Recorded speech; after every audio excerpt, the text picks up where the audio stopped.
quadro Vida Sustentável de hoje, com a nossa Gorete Santos, que hoje fez uma reportagem especial para nós vamos conhecer seres que vivem em uma sociedade extremamente organizada e desempenham um papel essencial para garantir a diversidade de alimentos existentes do planeta. Estou falando das abelhas, especialmente as nativas, aquelas que não têm ferrão e, por isso, também não oferecem risco algum em relação às pessoas, né? A população não ataca as pessoas, não fere as pessoas, mas garantem um bom equilíbrio ambiental. Acompanhe a reportagem. Seres pequeninos, alguns do tamanho de um grão de arroz, porém gigantes em importância para o equilíbrio dos ecossistemas. A presença das abelhas é um termômetro da saúde ambiental. Quem nos apresenta esse universo fascinante é Raimundo Amorim, presidente da AME Piauí, Associação dos Meliponicultores do Estado, profissional que se dedica à criação e à preservação das abelhas nativas, sem ferrão. Por que as abelhas, principalmente as sem ferrão, elas são tão importantes para a manutenção dos ecossistemas, Amorim? Nós sabemos que a vida, ela depende de um ciclo muito abaixo do que nós estamos, né? Então, a maioria da vida inicia nas plantas. Quase todas as plantas que vêm com uma cadeia alimentar para outras espécies se desenvolverem, né? E quase todas as plantas, algumas não precisam de polinização, só o vento já faz. Mas quase todas, a maioria, quase 80% se não me engano, precisam de polinização de algum inseto, algum animal, beija-flor e tal. E as abelhas são os mais importantes. Por quê? Por que essas sem ferrão são mais importantes ainda? Pela diversidade de tamanho. Então, por exemplo, tem uma abelha que você viu aqui que é a uruçu, chama de abelha grande, que o índio chamava de uruçu. Tem uma abelhinha bem pequena, tem uma abelha que você nunca nem viu, tão pequena que é.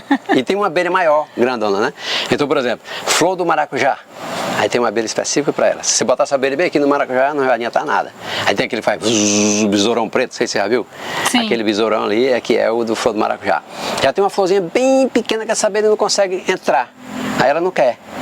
Mas tem uma abelhinha bem lindinha que vai lá na florzinha e faz a polinização. Então por isso que a abelha é importante. E quando a planta se desenvolve, começa a desenvolver a cadeia alimentar.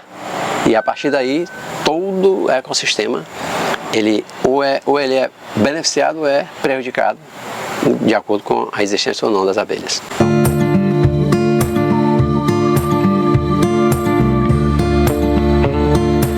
E eu uso essas caixas para fazer.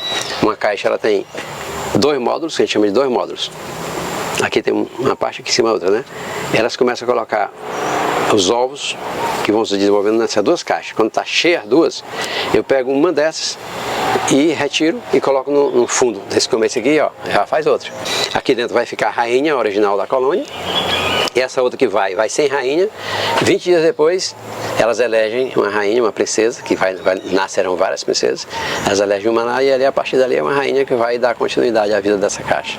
Se o ser humano conseguisse aprender com as abelhas, né, a vida seria bem melhor, né? Porque elas conseguem, de fato, viver em coletividade, dividir bem as tarefas. Nós temos, no caso das abelhas, tem 3 grupos, que chama de casta, 3. Os zangões são responsáveis pela reprodução. Temos a rainha, que ela recebe a cruza do zangão.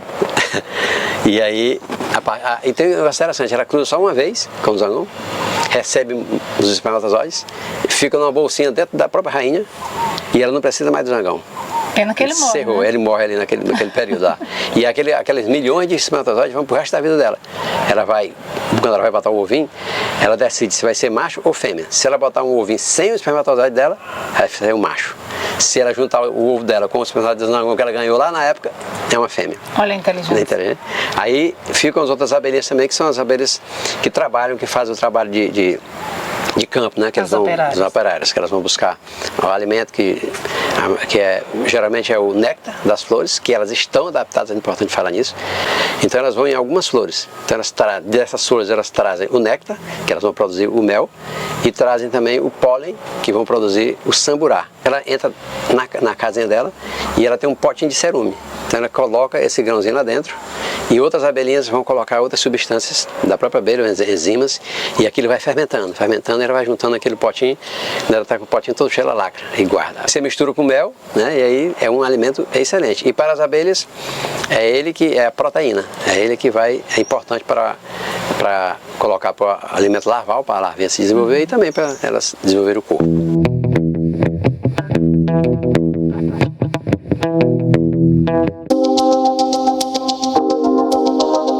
Isso aqui, o que é? Isso aqui é uma enxameação de abelha de chão.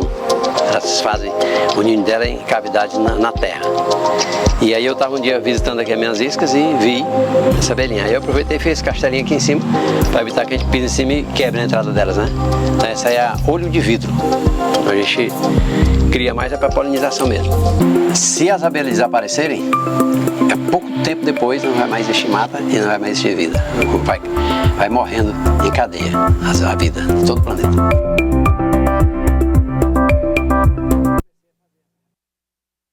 Aí, Gorete Santos, aliás, você vê o Vida Sustentável também no canal 5.2 com mais reportagens especiais. Você acompanha aí no 5.2 na Cidade Verde.